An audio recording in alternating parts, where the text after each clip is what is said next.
$5 billion cannot be put into index-linked stocks. So cannot be put into the banks, Wilmar, Keppel, Sembcorp Industries, those are not allowed. So it's very much trying to, I think, get the valuation up for the small mid caps so that it attracts more IPOs to the market over the longer term.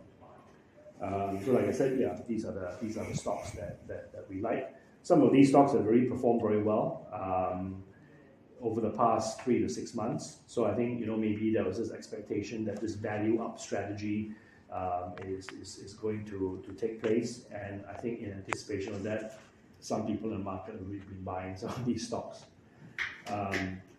So yeah, that's probably the big news in the market. So for us, it's not just about the index performance, but I think overall the market, I think, is expected to do well because of this sort of strategy. I think there was also a lot of agitation on the ground. There were a lot of people, us included, that said, look, if Thailand and Malaysia, sovereign wealth funds and government-linked funds can be put into the market to good use, then why can't Singapore do it? So I think Singapore also is trying to follow that. And I understand Japan and Korea has also been doing that as well. Yeah, exactly. Yeah. So I mean, some of the questions that we've gotten were about which sort of sectors will benefit. I think just overall the Singapore market is just not valued very well, right?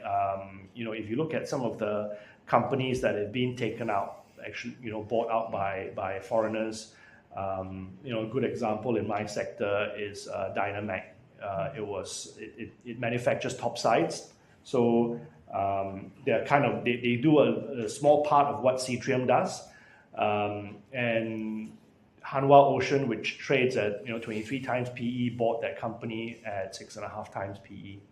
So all these overseas companies see these companies in Singapore that sell at a huge discount to themselves, and it's immediately PE, it's immediately earnings accretive, these sort of investments for them. So I think for Singapore, it's not just about the index this year, it's about the whole market. I think potentially reflating. Property companies as well trade at very inexpensive price to books, 0.3, 0.4 times price to book. So some of these property companies also could potentially be value up stories. Yeah. And you will be KN. Hopefully. Yeah. Because Singapore market performance is better than I thought before, because I think the biggest driver is the bank. Yes, that's correct. That's correct. Their stock price. Yeah. Do you expect there are any other driver will take up next movement beyond this 5 billion investment to mid to small cap, or are there any other growth engine could drive STI? Yeah, I mean, I think if you look at it, if you look at slide 8, you can see that based on a 1 year and 3 year performance of the banks, if you just look at the bank's performance, which is the orange line, that's it's been a huge driver of the STI. You take it out and you look at the dark blue line, and it's STI has not really done anything. But that's obviously taking a relatively short time period where obviously interest rates have been basically the drivers of bank earnings. So I think this year we have really incorporated what we think is the appropriate level of NIMs into the bank's earnings, and so we are really expecting flat earnings for the banks this year. But at the end of the day, the banks are also, the share price we think is not going to retrace that much because they are protected by dividend. Yeah. How much more dividend yield do you want from the banks, right? So they are trading at like 6.5, 7% at the moment. Could it go to like 8, 9, 10%? Maybe, but I don't think the market will let it get to those sort of levels. So I think banks will probably be market perform this year. If it goes down any more substantially, I mean, I would be a big buyer of the banks. And retail loves DBS because DBS pays dividends every quarter, so you get very, very consistent cash flow from them. Yeah. So I don't think the banks, even though they are 50+% of the STI, I don't think that they will suffer much share price decline, if at all. So bank will still be the most safety choice for this year, especially in this volatile market. Yeah. I think you'll be very brave to be underweight them. I think you have to be market weight or even slightly overweight them. Yeah, at the very least. So,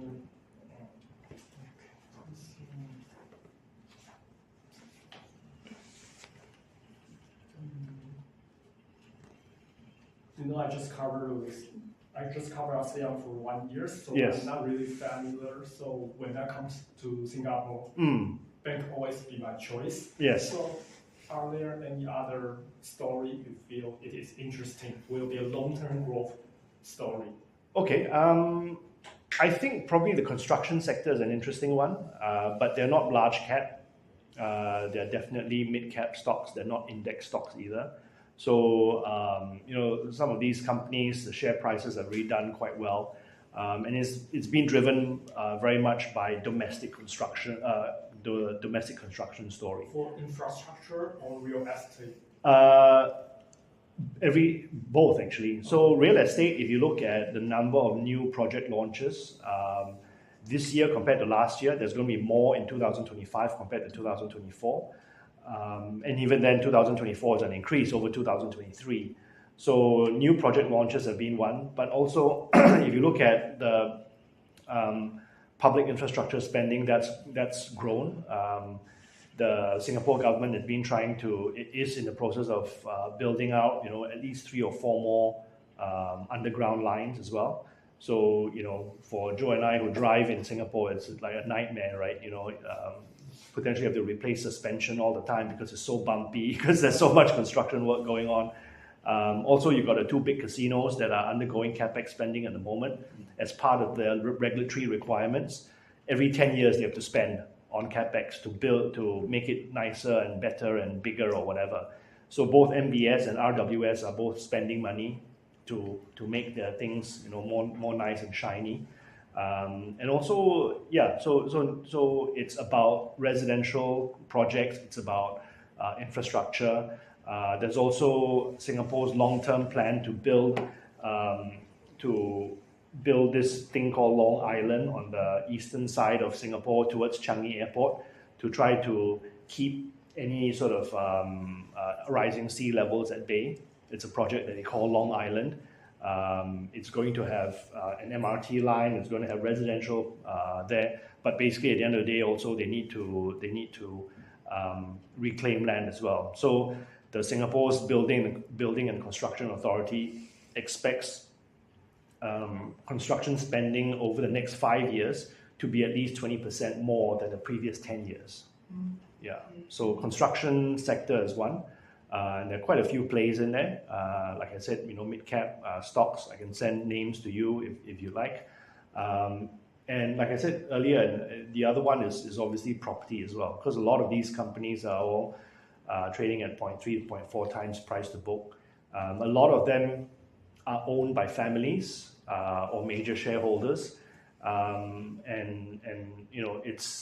it then comes down to whether you believe there's going to be a story about value up, or how they monetize some of these projects that they have that are pretty much put into the balance sheet at historical cost. But if they were to revalue it or sell it today, it could be anywhere from 5 or 10 times more than what they have it in the balance sheet.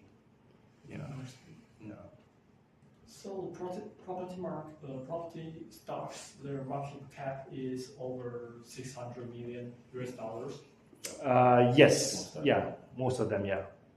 There are also a couple of proxy property plays in Singapore that we cover that are quite interesting. One is a property agency company called Propnex. They are an asset-light model, so they have the largest franchise of real estate agents in Singapore. They've got about 13,000 agents. They trade at about 16, 17 times PE. They generate 35% ROE. They've got a dividend yield of I would say like 5%. 5+%. This year, I expect first half of the year for them to announce a special dividend. They announced a special dividend just recently for their 2024 results, because this year is the 25th anniversary.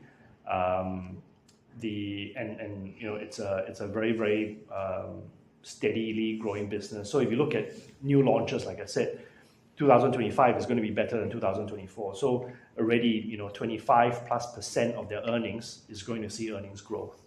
So they've got big big market share in pretty much all the segments that they play in. And the other one is called Centurion. They provide workers' accommodation as well as student accommodation. So workers' accommodation, they have business in both Malaysia and Singapore. Student accommodation, they have business in actually in Hong Kong, which is pretty small, but the big ones are in UK and Australia. So that share price performance has been very strong as well, because they've seen very positive rental reversions. Occupancy is literally like 98-99%, and they've got volume growth coming through over the next 2-3 years as well. Yeah. So those are some of the mid-cap stocks in our coverage. Interesting. Yeah. Because of time restraints. Yeah, sure. We could do Yeah. it. So if I want to understand more, I will send you. Yes, email, please. Or Yeah. we can have an online meeting. Can. Yeah, no problem. Yeah. So you can come to Malaysia. Yes, please. Yeah. Okay. So it's a great time to trade Malaysia, I believe. Yeah. Don't get me wrong, right? The Malaysia is used to be structurally a strong country, but it's been very spotty recently. So this is a year where I think there's good trading opportunities. That's the mindset of local fund managers as well. But as you can see, right, the KLCI has been hit down by one of the worst performers in ASEAN as well. We're down by up to yesterday 10%. That's reversing a lot of its status last year as being as the lead or big winners for ASEAN. So here lies the opportunity. The sell down was created by a lot of foreign selling, which continues to be very aggressive. But it's gotten to a point where even the local funds, the sentiment is being affected. Some of the local funds, they have raised their cash up to 20-30%. So we know that eventually they will have to come back to the market. Yeah. And main thing to highlight is that Malaysia, despite all the problems in the equity market today, economically speaking, right, we are strong, right? We are in fact probably one of the winners of the US tariff imposition against China. So that trade diversion, the setting up of new factories in Malaysia from China, also from multinationals, is continuing. So as we all know, last year we have been getting a very big jump in our FDIs. Yeah. So all that's going to be playing out as good economic fundamentals. Yeah. But back to the capital market, if you look at slide number 8 on the left-hand slide, what I wanted to highlight in this particular chart is that with the sell down in the market and also continuing earnings growth, the yield spread, the earnings yield spread is trending up towards a historical high again, which means that the market is overly pessimistic, overly cautious. So it's a matter of time before that reverses.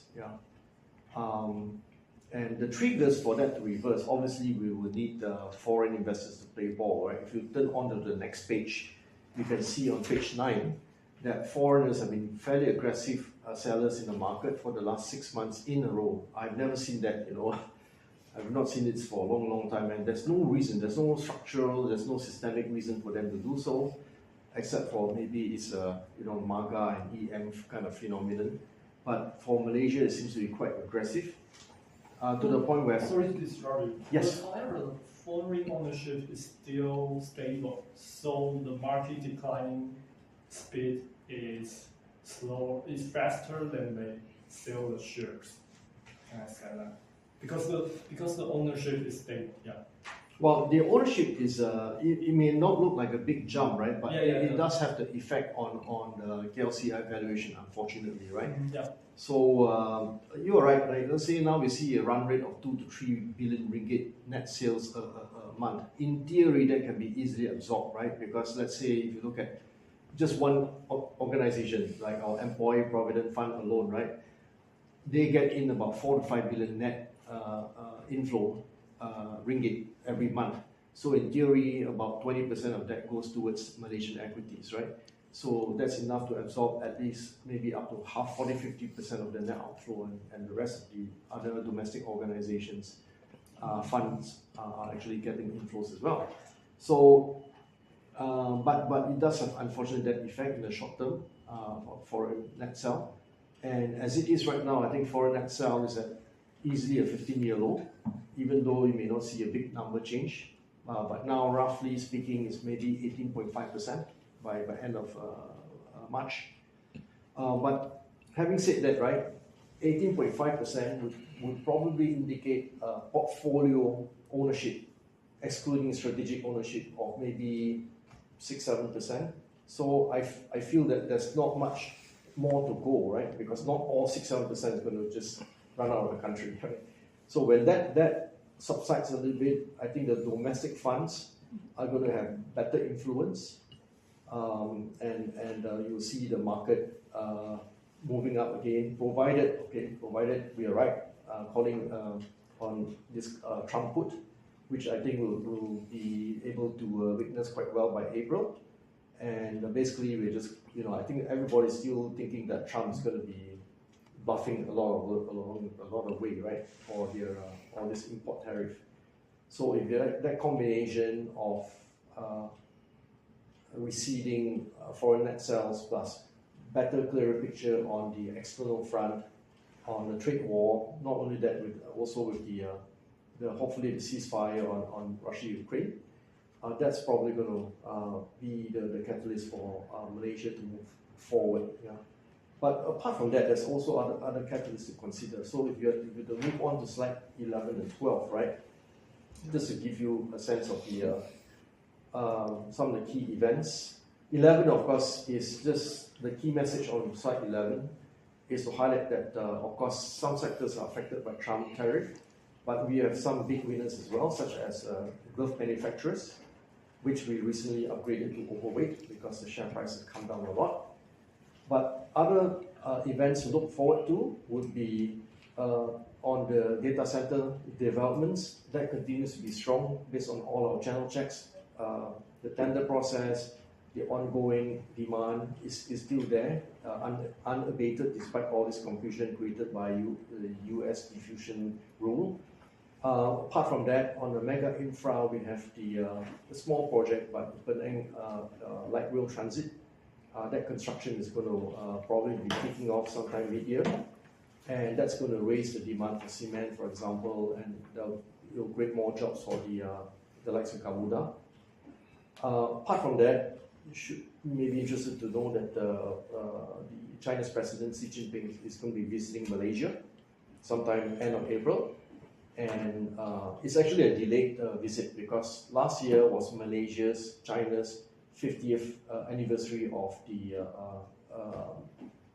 relationship, diplomatic relationship. So typically, Chinese premier will be coming, but this time it was delayed to this year. And usually when that happens, there'll be a few stocks that's linked to China play to gain a bit more prominent. So if I can reverse back to slide 2 to give you a sense of the thematic plays that's also linked to the events. The most, the ones that we are focusing on would be obviously the domestic ones first, relating to Iskandar 2.0. This one is a multi-year phenomenon. And the next big milestone will be the commencement of the rapid rail transit that connects Johor to Singapore. So it's going to open up more opportunities for property development. But Iskandar, of course, also stands for a lot of new establishments for industrial land, given that there's a lot of few factories establishing in Malaysia. Apart from that, DC, data center. So that you will see be quite clear that more and more data centers are going to be built up. And linked to that is of course, DC is still a legitimate theme. So that's why we continue to be supporters of the likes of Gamuda, which has some exposure, not a lot, but some exposure. Mega Infra, like I mentioned, is a small team. The big other team externally would relate to China recovery, in the sense that if China really gets to shoots its bazooka on fiscal stimulus and demand recovers, then the demand for our exporters of industrial metals like precious metal would benefit a fair bit, you know. And a few years back, right, when there was a rage in terms of the rise in metal prices, even in Taiwan, a lot of investors invested in precious metal. It's liquid and it's an index stock. So that's pretty much the key themes. Lastly, just to highlight the key picks on slide 17 and slide 18. So linked to some of the key events that we expect and also considering liquidity, etc. I just want to highlight a few stocks. On slide 17, we continue to recommend Gamuda. Was sold down a lot yesterday, recovered somewhat today. The sell down yesterday was because of local funds. They're trying to lock into profits, especially the external fund managers for our EPF, our sovereign fund, effectively. This is a quarterly phenomenon, but the same sellers will come back and buy back because there's fundamentally no change in the company. Harta Lega, we believe that the news flow of the demand and pricing of gloves should start to be positive again by April to May in respect to the demand for till end of second quarter to third quarter.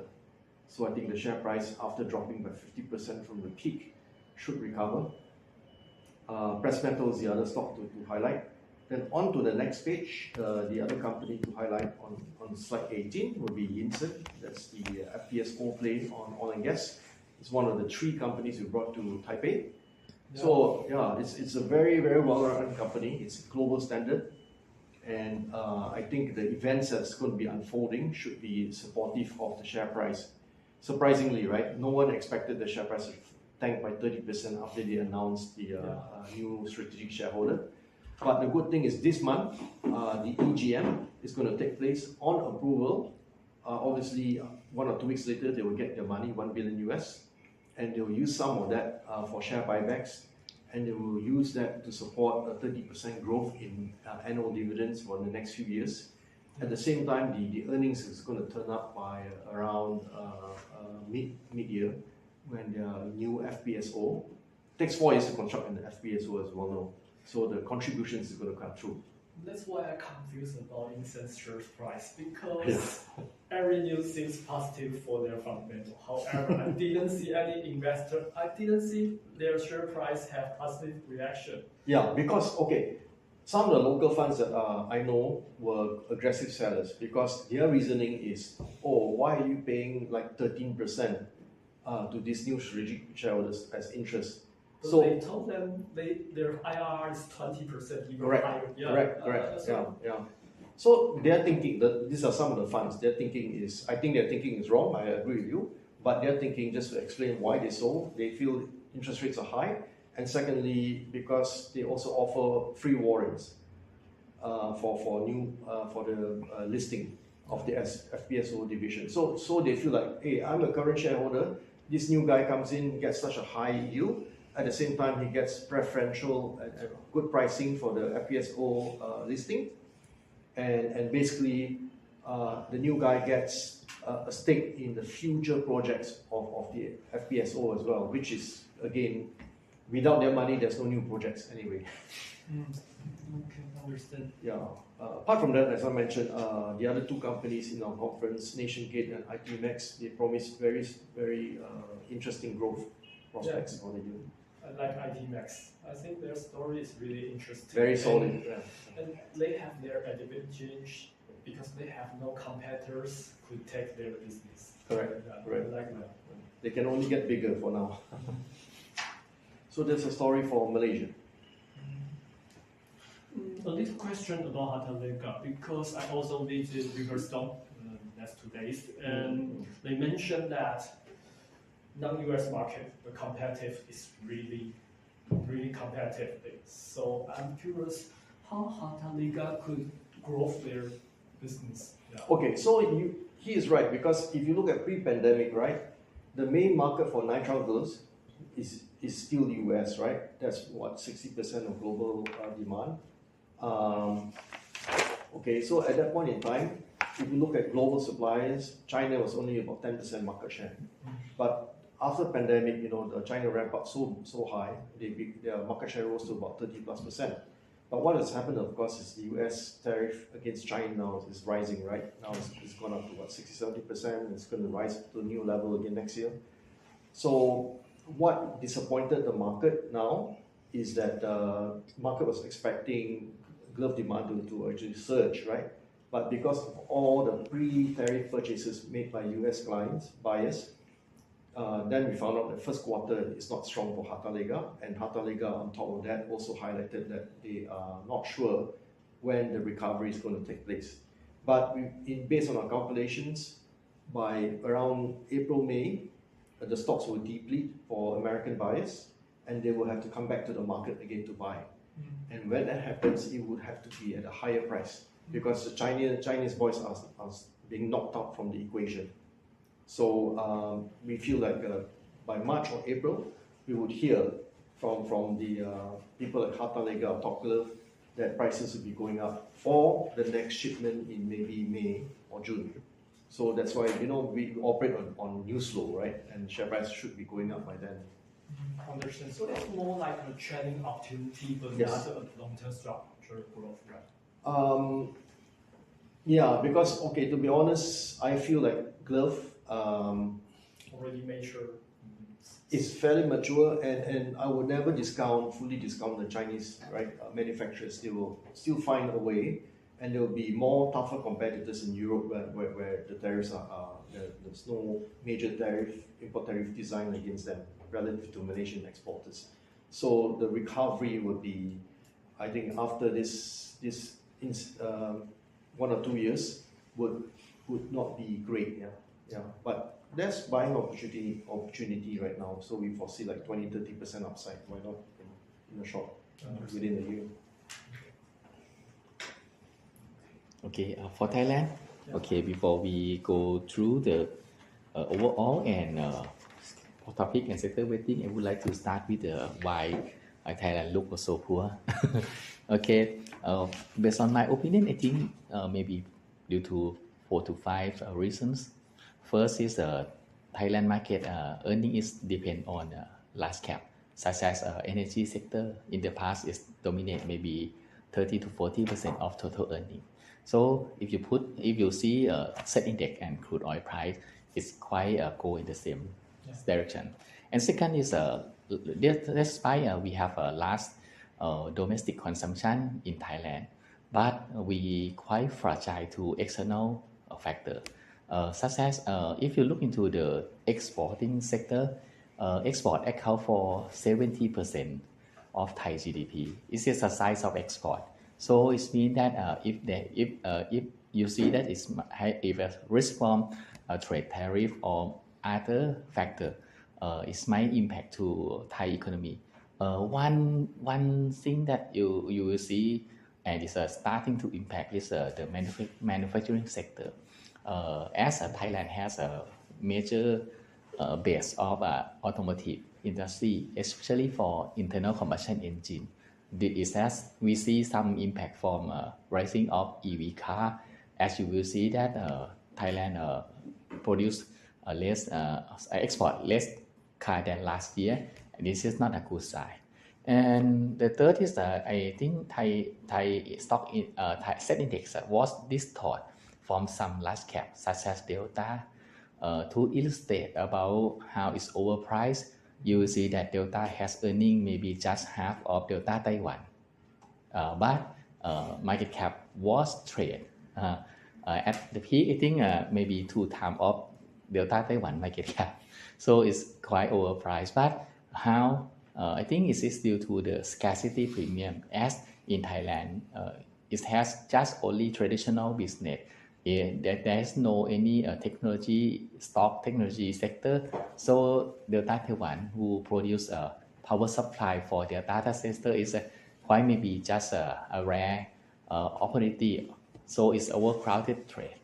And the fourth, I think, due to the political situation in Thailand, is quite shift from the past. In the past, is a concern about street protest or how people go into the to the street. But nowadays, it is a problem about a coalition government and about the complex of a Thai political such as a constitutional court system. In if you look into the prime minister, former prime minister before current prime minister, it is Kun Sethar Thavisin. Kun Sethar have to remove from office due to the judgment from court. He just nominate a name of a minister that but the minister was accused in the past.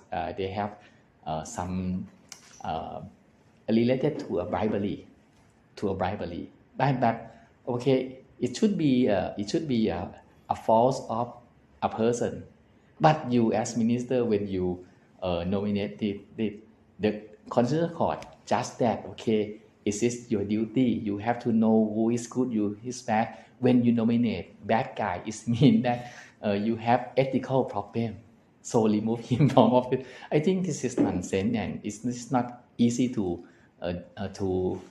describe to foreign investors. So I think many investors, I think it's okay. It's too hard to understand what's going on in Thai market, and I think that the plus is maybe we are in transition to aging economy, which has impact to some sectors such as property, construction material.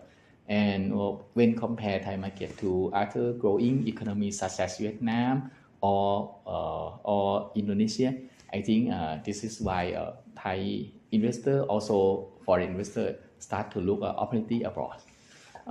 Okay, but somehow we see some good point that for Thai market. First, our market is less dependent on energy sector. Based on the recent quarter, in the fourth quarter, energy earning just account for 18% for total, while banking sector account for 37%. So it means that Thailand from commodity market now is based on more on domestic. And the second, our valuation is become cheap in some metrics, such as PE, such as price per book, and also when we compare the market with the amount of money in the economic system. If you look into the slide number 6 and 7, we try to show you that in the page number 6, you will see that based on the last 10 years, Sen Index trades have about 3 multiple between 13 to 16 times PE, and now we are at the lower end.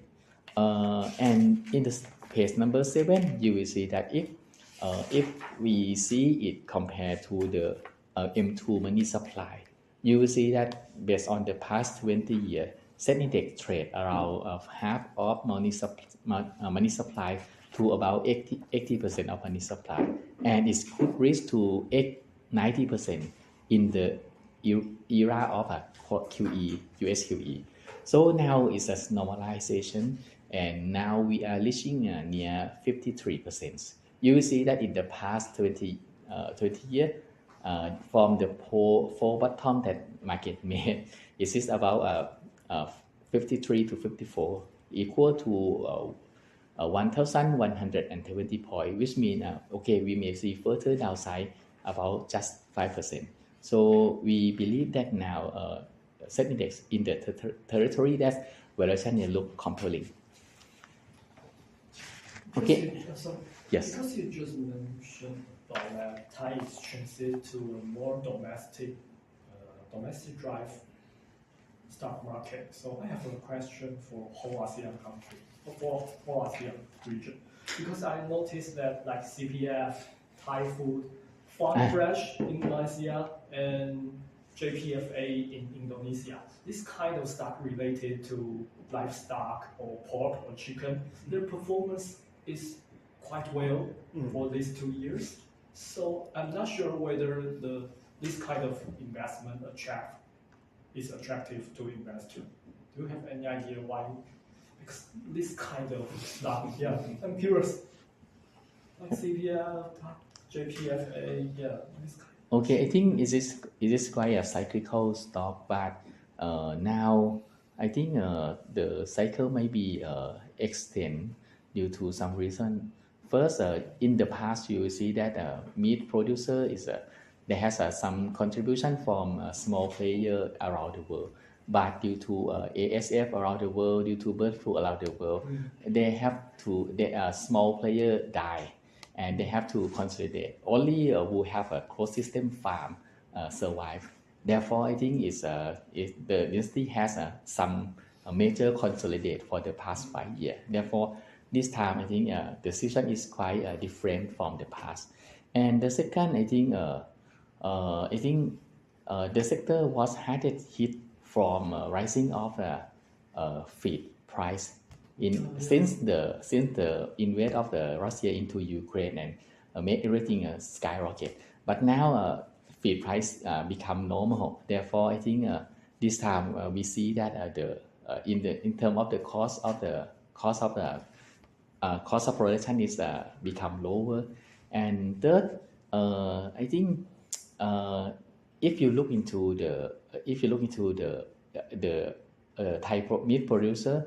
Its cost is come from major from corn and from wheat. Corn and wheat, yes. Half is domestic and half is we have to import from other country. For corn that we use domestic, Thailand entering the La Nina. Yeah, okay.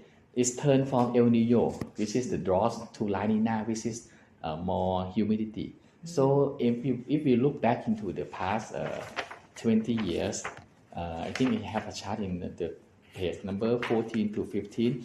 You will see that in the past 3 La Nina, our farm income increasing maybe 30 to 40% in around 2 years.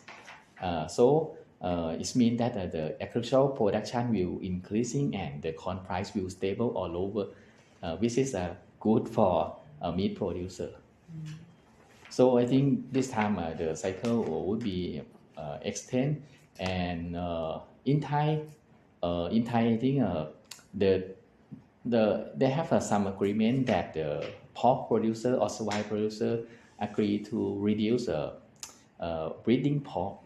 To cap the breeding pork, so it means that they try to balance to reduce oversupply of the swine price, which is good because a cycle of swine is quite longer than chicken.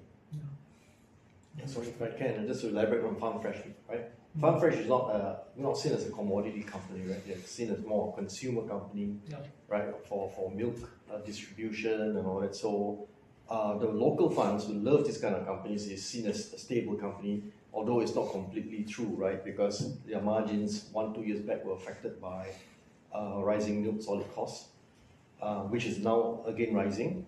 But generally speaking, right, local funds love consumer companies. So you look at Nestle, for example, they're willing to pay those days 40 times PE, you know, even though there's not much growth. So we have the same mindset for this kind of stocks. Okay. Yes, okay. You will see that our topic in this food sector is Beta Grow and Thai Food Group, which you join the meeting. You see that for Thai Food Group, it's not a purely meat producer.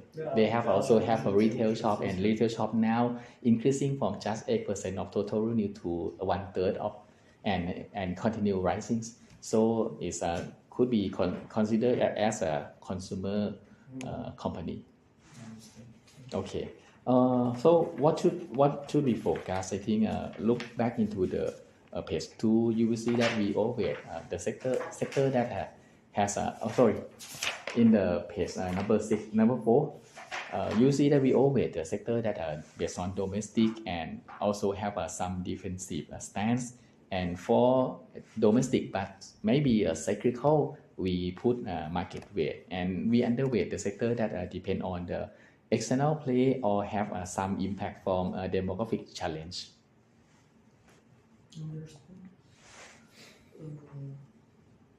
Because we just talked about that food sector, this time their cycle will be extended. But why you put it in overweight segment, market weight segment for the food sector? Okay, this is for weighting we use what strategy view, tactical view, and also for with based on analysis and also based on analysis. But why we put it in just market weight? Because the for whole of the food sector, they has not just meat producer. They also has some stock that might impact from the deteriorating consumer spending. And if you look into the largest meat producers such as CPF, CPF is quite big, and the game of CPF and TFG is quite different. For TFG, they try to expose more in from domestic demand, but for CPF, as you have to be an exporter, you have to play the global game. You have to export. You have to make it cheapest as much as possible. So if we wait this, I think for only stock that have a balance, domestic and external, is a good one. So due to we have a big players such as CPF, therefore I think we just put it a market weight. Understand. Some stock are related more on external factor.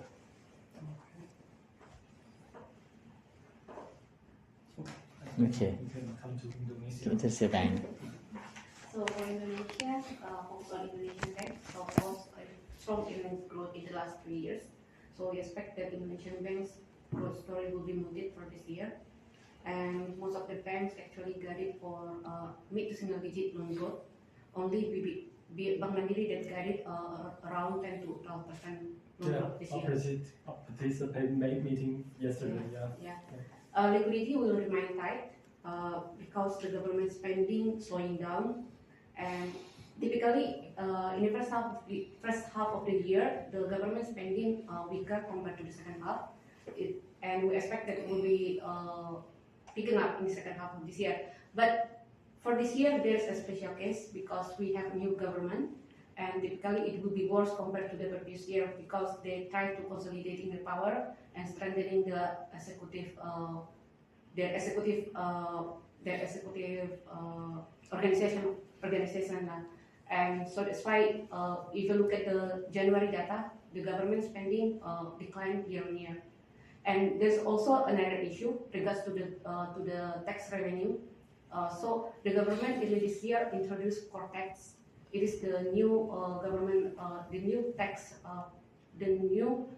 system that the government wants to streamline the tax revenue.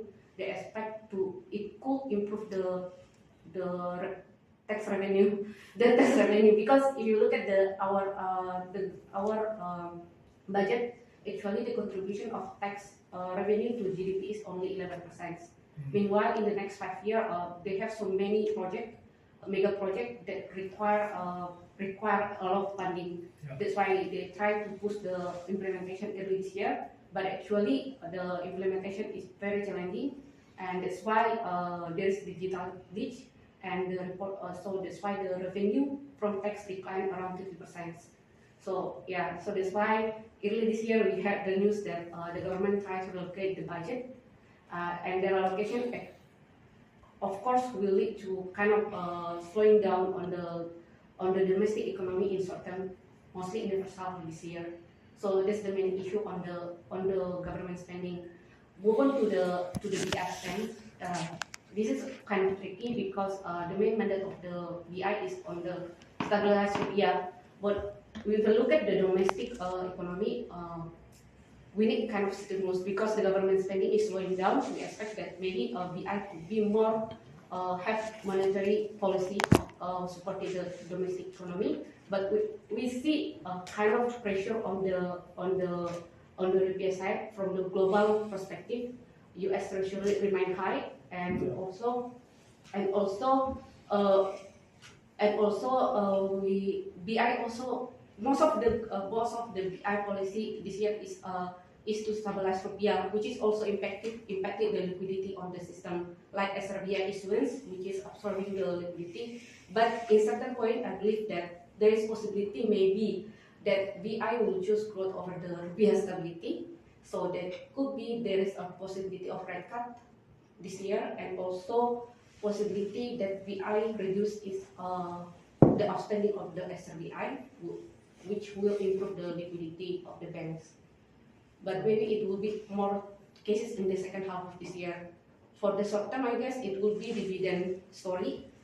We expect the state-owned banks could raise their dividend payout, and possibility the hovering around 8 to 10% dividend yield.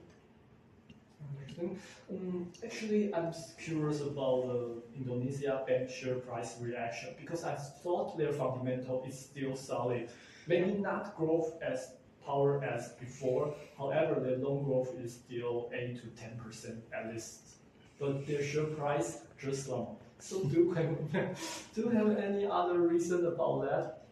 Is that because The investor? fund actually, if you look at the structure ownership, mostly big four banks is owned by foreign, like 60% owned by foreign. So when the flow is out, it lead to the derating of the stock, and also adding to the domestic story, which is the government currently busy the consolidating the power and have no growth story. So that's why the stock price hasn't been going up.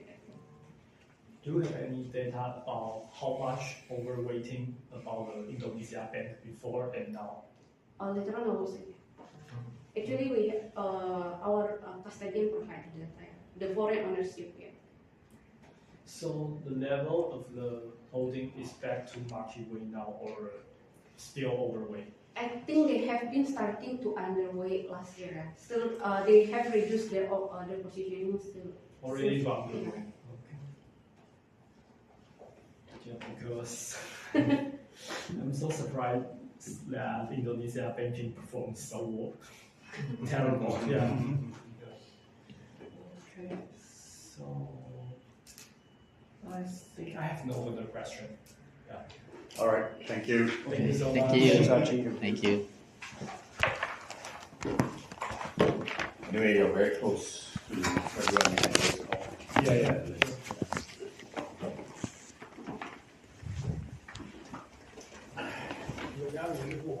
What should do outside? 坐电车 taxi 啊，没有，对啊，今天大下雨，我没有车去嘛。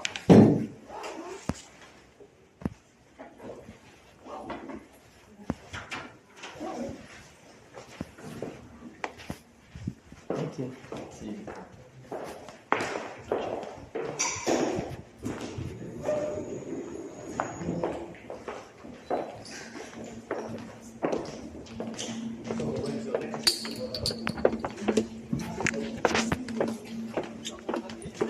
Oh, okay. My daughter just born. So I can take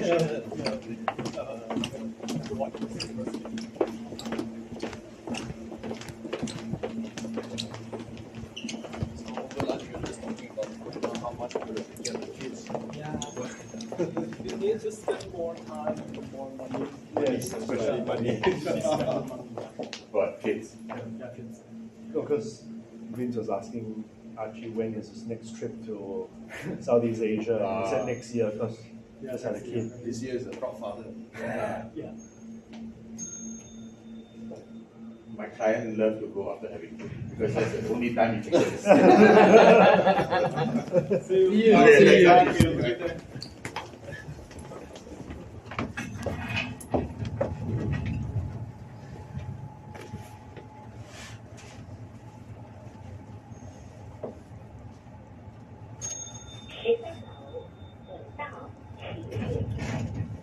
That's assuming your wife lets you go. We're Steven. Yeah. That's why I also came back here. I was like, wow, it's so comfortable.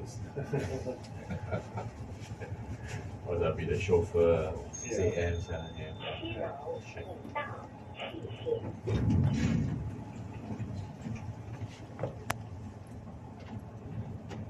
Do you still chauffeur your kids?